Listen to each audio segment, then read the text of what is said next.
Buenas tardes, bienvenidas y bienvenidos a esta mesa de debate. La verdad es que llevamos 2 días y con el día de mañana también, pues en un momento pues de mucha conversación sobre periodismo con una perspectiva de género o periodismo feminista, como lo queramos llamar, como nos sintamos más cómodas, pues con personas que son periodistas también referentes dentro de la comunicación el género en todo el territorio, ¿no?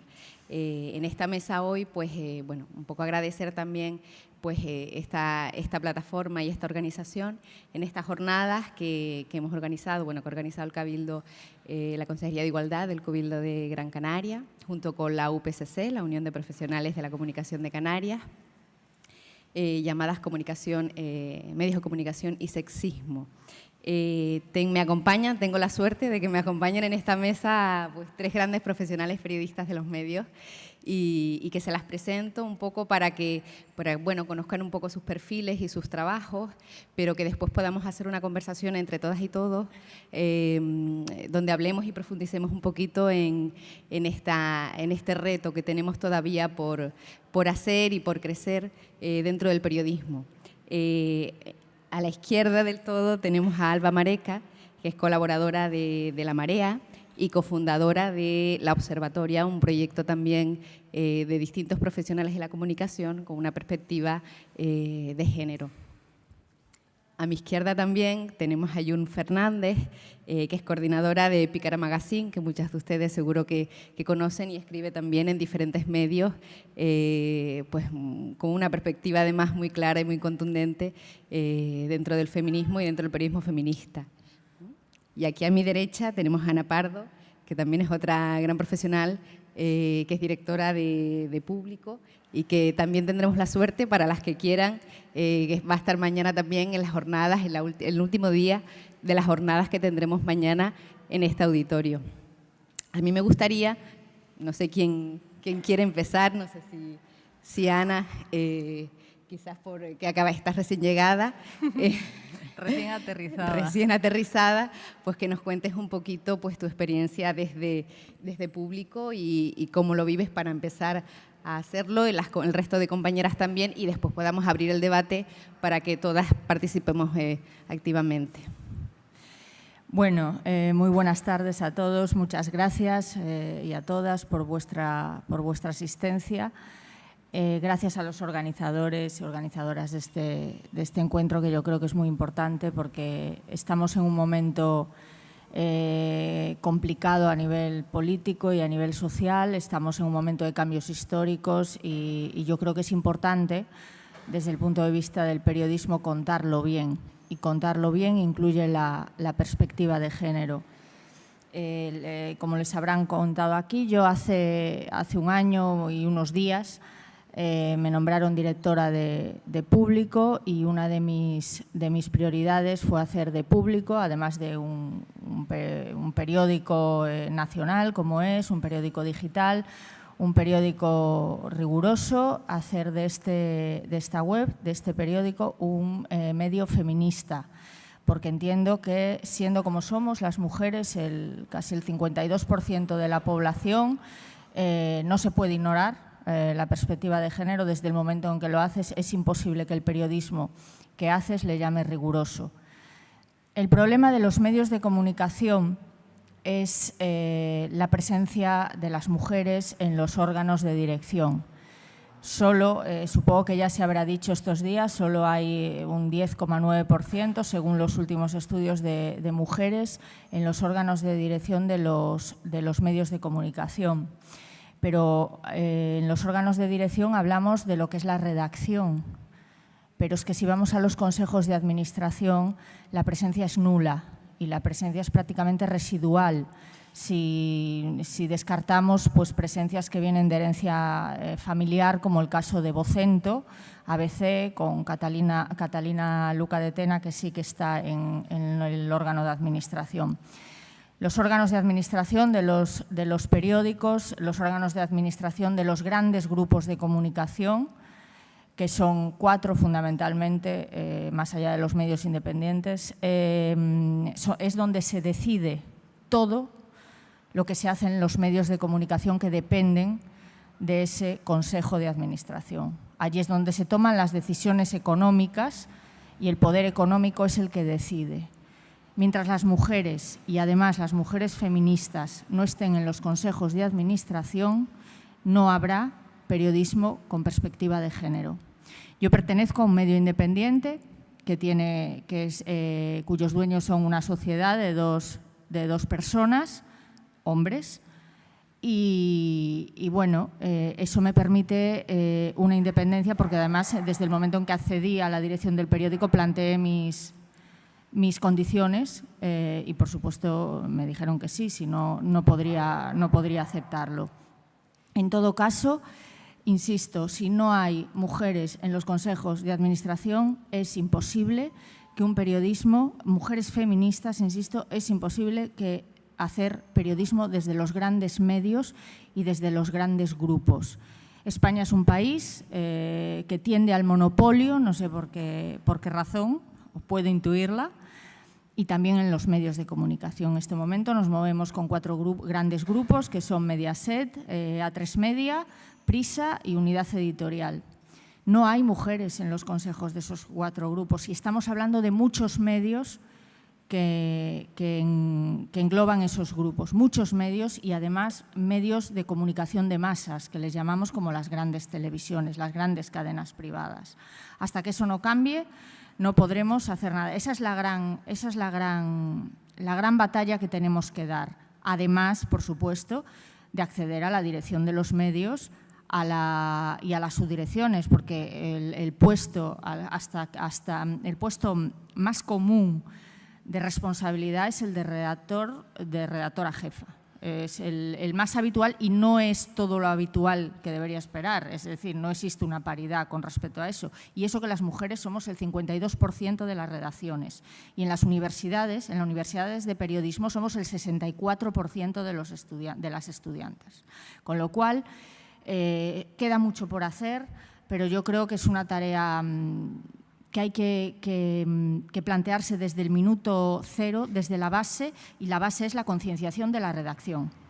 O sea, la información que no tiene perspectiva de género no existe, no es real, no ignora al 52% de la población, no tiene una perspectiva real. Por lo tanto, estamos engañando a nuestros lectores y lectoras. O sea, es imposible informar bien si no se hace desde una perspectiva de género. Y el periodismo feminista no es más que eso. O sea, garantizar idéntica visión entre lo masculino y lo femenino.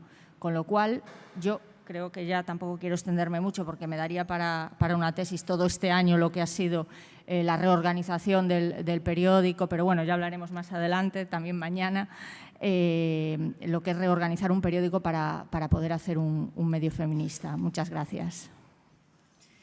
Muchas gracias, Ana. No sé si Jun o Alba quieren también pues, contarnos un poco su perspectiva dentro de los medios también, como quieran. Bueno, buenas tardes. Hoy también pues agradeceros que hayáis contado conmigo.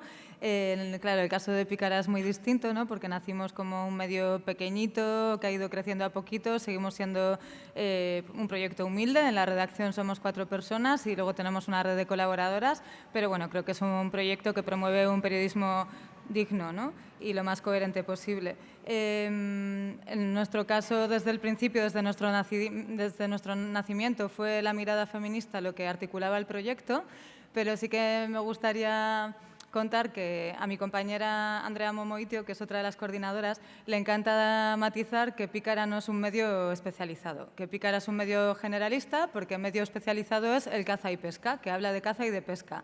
En cambio, Pícara habla de política, tiene una sección de internacional potente, habla de deportes, de economía, de sexualidad, de salud, o sea, hablamos de todo, pero con una mirada que en vez de ser patriarcal es feminista, ¿no? Entonces, bueno, desde el principio el modelo que planteamos era ofrecer periodismo y análisis de calidad con esta mirada feminista que pudiera ser interesante y atractivo para un público amplio, ¿no? No queríamos predicar para la gente ya convencida, sino que queríamos también atraer a gente que incluso tuviera prejuicios hacia el feminismo. Para lograr esto creo que también fue clave utilizar señas como el humor, la transgresión, el disfrute, la irreverencia, que creo que son como marca de la Casa Pícara. Y sí, con lo que decía Ana, ¿no?, de que la perspectiva de género nos ayuda a contar bien las cosas como periodistas, yo destacaría, pues, por ejemplo, experiencias en Pícara. No digo que otros medios no lo hagan, pero o sea, trascender la agenda que relacionamos con el feminismo, ¿no?, que puede ser violencia machista, aborto, brecha salarial, y contar con perspectiva de género por qué triunfó el no en el referéndum por la paz en Colombia, ¿no?, o contar con perspectiva de género pues cómo es que las mujeres juzgadas por corrupción en España pues muchas veces utilizan, ¿no?, el estereotipo de la mujer tradicional que no se implica, ¿no?, o sea, que esto lo lleva a mi marido, ¿no?, para entendernos, o sea, como ejemplos de textos que hemos publicado en Pícara. Sí. El otro día, en un curso online, preguntábamos a las alumnas qué les parecía Pícara, y una dio una respuesta que a mí es que me dio una alegría tremenda, ¿no?, porque decía que leyendo Pícara, por una parte, se reafirmaba, pero por otra parte, que le sacábamos de su zona de confort. Y eso me encantó porque sí, o sea, también una propuesta desde el principio era generar debate también dentro del movimiento feminista, incluir a personas diversas. A veces se piensa lo contrario desde fuera, pero os prometo que no hay una línea editorial respecto a temas como la prostitución, como vientres de alquiler, gestación subrogada. O sea, ni siquiera estamos de acuerdo en las palabras las coordinadoras, y yo creo que es algo súper bueno ahora mismo, ¿no? O sea, en un momento que el movimiento feminista es muy plural, para bien y para mal. Nuestra vocación es, de alguna forma, servir de espacio en el que nos encontremos las que estamos en la institución, las que estamos en un feminismo más, yo qué sé, anarquista, por decir algo, ¿no? Y ahí discutir y aportar enfoques que puedan ser incómodos incluso para nosotras mismas, ¿no? Enfoques en los que de pronto no nos nombramos como oprimidas, sino también como privilegiadas, ¿no? Brigitte Vasallo, también otra gran polemista, señaló pues, que cómo las feministas estábamos debatiendo sobre el burkini era violencia en sí misma y era islamofobia de género, ¿no? El seguir manteniendo a las mujeres musulmanas que usan pañuelo islámico bajo el foco, ¿no? Y andar discutiendo si tienen agencias y si lo hacen por voluntad o no, ¿no? Entonces, bueno, pues también creo que, y de esto hablé largo y tendido ayer, que si decimos que los grandes protagonistas de los medios ahora mismo son el llamado BBVA, ¿no?, el burgués blanco varón adulto, ¿no?, no quisiéramos que en Pícara la protagonista fuera la BBMA, ¿no?, la burguesa blanca mujer adulta, ¿no? Entonces también le damos muchas vueltas, como os conté ayer, a cómo pues, revisar pues, que también el equipo sea plural. Y hemos incluido a compañeras que nos dan a conocer el feminismo negro, activistas gitanas. Hemos hecho un proceso de profunda autocrítica sobre nuestro desconocimiento y bueno, cómo estábamos obviando a las personas sordas, también a las personas ciegas, ¿no? En un momento se nos dijo pues, que Pícara era completamente inaccesible para las personas ciegas. Y bueno, en el caso de la comunidad sorda hemos iniciado un proceso en el que hemos metido mucho la pata, pero estamos aprendiendo tanto de compañeras intérpretes como de activistas sordas que ahora son parte del proyecto también. También miramos mucho a América Latina y a otros territorios del sur, ¿no? O sea, frente a un feminismo blanco etnocéntrico, pues aprendemos con otras miradas y ahí también nos revisamos. Y como comenté ayer, desde el principio hemos entendido que la lucha o las propuestas de los gays, las lesbianas y las trans y las bisexuales no son algo paralelo al feminismo, sino que son lucha feminista, ¿no?, porque representan grietas, ¿no?, en este sistema heteropatriarcal. Y nada, quería terminar apuntando pues, cómo para nosotras ha sido fundamental a la hora de ir creciendo, por una parte, el componente gráfico, ¿no? Nosotras al principio éramos todas redactoras, éramos todas plumillas y bueno, pues recurríamos a bancos de imágenes y le prestábamos poca atención a lo gráfico. Y realmente cuando Pícara empezó a funcionar fue cuando incluimos sobre todo a ilustradoras, ¿no? No sé si conocéis una imagen. Emma Gasco dibujó una caperucita roja con katana para un reportaje sobre criminalidad con perspectiva de género, y se ha convertido un poco en un icono de autodefensa feminista. Nos han pasado cosas como que desde que un grupo feminista en Bilbao se disfrace de Caperucita Roja con katana en carnavales, a que un chico se tatúe este dibujo en la pierna y nos lo mande, ¿no? Entonces, bueno, yo creo que lo gráfico es importante pues porque hace falta una iconografía distinta que pueda atraer a gente diversa.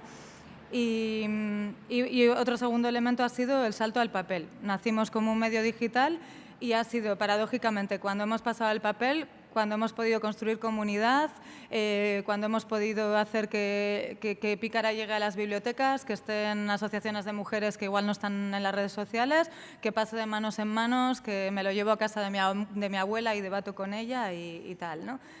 Y ya para terminar, bueno, el momento de crisis que estamos, bueno, crisis tampoco, ¿no? Pero ahora mismo estamos en un momento que, si bien al principio decíamos que montábamos Pícara para hablar de aquello que los medios no tratan, en este caso ya no podemos decir eso. En estos 7 años ha habido una evolución.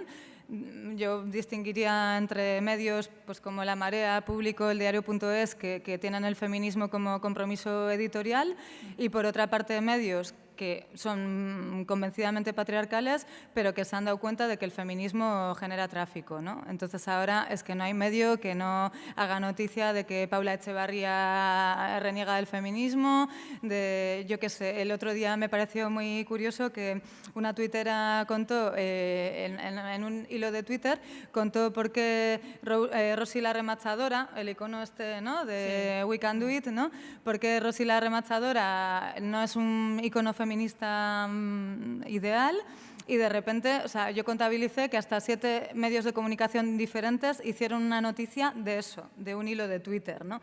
Entonces yo creo que en este momento del periodismo digital en el que los medios están a la caza de tráfico, ¿no?, pues el famoso clickbait pues como que desde el ciberfeminismo se ha conseguido demostrar que los temas que antes predicábamos en el desierto, pues ahora son virales, ¿no?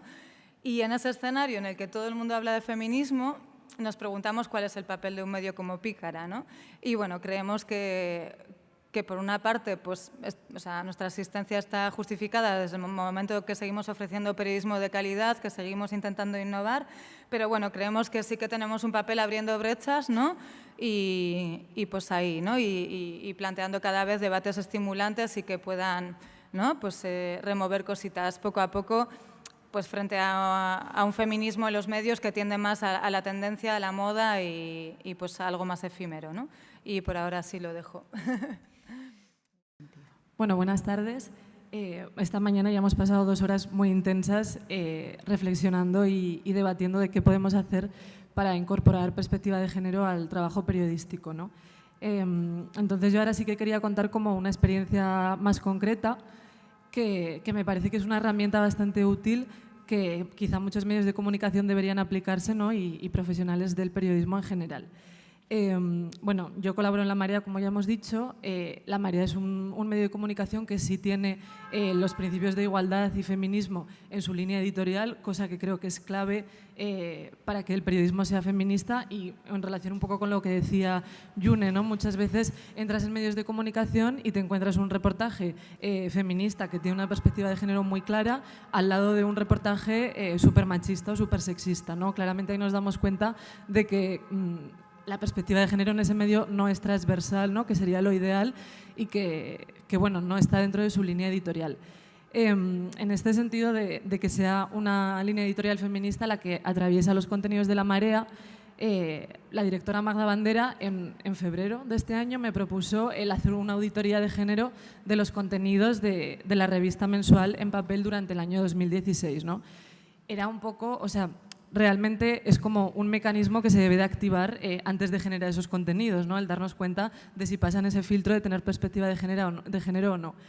Pero como muchas veces vamos con prisas y bueno, pues los cierres de la revista son duros, de alguna forma queríamos queríamos responder a la pregunta de si habíamos hecho los deberes en cumplir con la línea editorial del principio de igualdad y feminista, ¿no? Entonces, al revisar los contenidos de 2016, nos quedó claro que sí que habíamos cumplido con los deberes, pero que quedaban muchos retos, ¿no? por si queréis tomar como ejemplo un poco esta herramienta y por si lo queréis aplicar, si hay aquí profesionales de los medios, etcétera, un poco las preguntas a las que queríamos respondernos, bueno, eran como a dos niveles, ¿no? Un análisis más cualitativo y otro más cuantitativo. Es decir, por un lado, ver si había paridad entre quienes escribían los contenidos, pero también entre quienes aparecían, ¿no?, en ellos, y por otro lado, ver qué mensajes, qué discursos estaban transmitiendo en esos contenidos. Sobre el tema de la paridad nos preocupaba sobre todo mucho este 8%, ¿no?, de mujeres que aparecen como expertas, que es poquísimo en los medios de comunicación. Este es un dato del proyecto de monitoreo global de medios, que es como una investigación a nivel mundial sobre perspectiva de género y medios de comunicación. No queríamos ser como difusores de este mísero porcentaje, y sin embargo nos dimos cuenta de que, bueno, que en todos los temas pues sí que habíamos contado siempre con expertas, ¿no? Y no solo para hablar de temas específicamente de igualdad, de violencias machistas, etcétera, sino que también estaban presentes en otros temas como pueden ser la industria armamentística o temas de medio ambiente, ¿no? Entonces, esto nos pareció importante. Sin embargo, sí que nos dábamos cuenta de que a lo mejor esta paridad, este equilibrio entre hombres y mujeres, sí que lo habíamos conseguido, quedaban como retos pendientes a la hora de visibilizar también a personas racializadas, diferentes orientaciones sexuales o expresiones de género, ¿no? Entonces, ahí yo creo que es un reto pendiente, y no solo para La Marea, sino en un análisis general de los medios de comunicación, ¿no? Después, lo que era el análisis más cualitativo de los contenidos, nos preocupaba ver si estábamos visibilizando los aportes de las mujeres y en qué manera, ¿no? Es decir, si estábamos cayendo en estereotipos de víctimas, de mujeres siempre asociadas al cuidado o a la reproducción, o si estábamos ofreciendo como una diversidad, ¿no?, que sería lo ideal. Y nos dimos cuenta, bueno, de que sí que cumplíamos con esa diversidad, pero bueno, de que se puede hacer todavía mucho más, ¿no? Y sobre todo nos daba también como miedo pues no haber caído en ese estereotipo de las mujeres víctimas, ¿no? Y que de alguna manera hubiésemos sabido reflejar la diversidad y ni sobre representar a las mujeres como víctimas ni infrarrepresentarlas en otros ámbitos, ¿no? Y bueno, sobre los contenidos también nos preocupaba de alguna manera si estábamos señalando las desigualdades y las relaciones de poder entre hombres y mujeres que existen en la sociedad, ¿no? Y esto de alguna manera pues se materializa hablando de temas como brechas salariales, diferentes comportamientos, no sé, del desempleo o de otros temas de economía, ¿no? Y además en esto fue curioso porque un dossier, que creo que era el de marzo de 2016, de la revista, estaba dedicado al tema de las pensiones, y nos dimos cuenta de que en ningún momento se había hablado de que las pensiones de las mujeres son más bajas que las de los hombres, que es algo que sí que se debería haber tenido en cuenta, ¿no? Entonces, esa autocrítica como que también nos la apuntamos para que en un futuro o en un presente, cuando hablemos de pensiones, tengamos en cuenta esta variable. Otra cosa en cuanto a contenidos que nos pareció que se estaba quedando un poco pendiente es el haber hablado de las personas refugiadas, sobre todo personas refugiadas de Siria, con una perspectiva de género, en el sentido de que pues habíamos reproducido un poco este relato masculino que se ha contado de este tema, ¿no? Y que no habíamos contado con las suficientes mujeres portavoces, y que de alguna manera no habíamos sabido visibilizar que las mujeres también son entes activos de un proceso de refugio, ¿no?, como es el de las personas que huyen de Siria. En este sentido, globalmente, un poco las conclusiones que sacamos es que pues sí que habíamos cumplido con estos principios de igualdad, pero como decía, pues eso, que quedan muchos retos. Yo creo que los retos, y ahora pues ya no hablo solo concretamente de La Marea, porque creo que se pueden extrapolar a muchos medios generalistas, es que quizá nos faltaba un compromiso más firme a la hora de hablar de temas LGTBI, que quizá las personas LGTBI no estaban del todo representadas en los contenidos que habíamos sacado, y bueno, de alguna manera pues eso, dar voz a personas racializadas y a personas con identidades más allá pues del BBVA y la BBMA, ¿no?, que hablábamos antes. Pero es verdad que sí que dar voz a otro tipo de perfiles, ¿no?, que no siempre estemos viendo como la realidad en los ojos de estos dos perfiles que no dejan de estar muy encasillados, ¿no?, y que no dejan de enunciar pues desde su posición, como es obvio, y contar con otras realidades. más allá de eso, yo creo que el tema de realizar una auditoría de género sirvió un poco para medir el pulso a cómo estaba ese tema, ¿no? Y es verdad que siempre es algo que debe de estar presente antes de generar los contenidos, pues nos parecía muy interesante que para darnos cuenta de aquellas cosas que se nos han pasado por alto y transformarlas, pues era importante. Yo la verdad es que, no sé, ahora que también es verdad que los medios empiezan a hablar de cómo aplicamos la perspectiva de género, se hacen workshops, se hacen charlas, se hacen jornadas, creo que realmente debemos de pasar a la acción y de plantearnos qué es lo que estamos haciendo mal y qué debemos de cambiar, ¿no? Para eliminarlo directamente o para transformarlo en unas estrategias que sean realmente feministas, ¿no? Creo que es un poco por ahí la dirección que con esta auditoría de género queríamos tomar y que animamos al resto de medios de comunicación a que de alguna manera lo hagan como un poco forma de tomar nota de la salud del propio medio de comunicación. Y bueno, de momento nada más.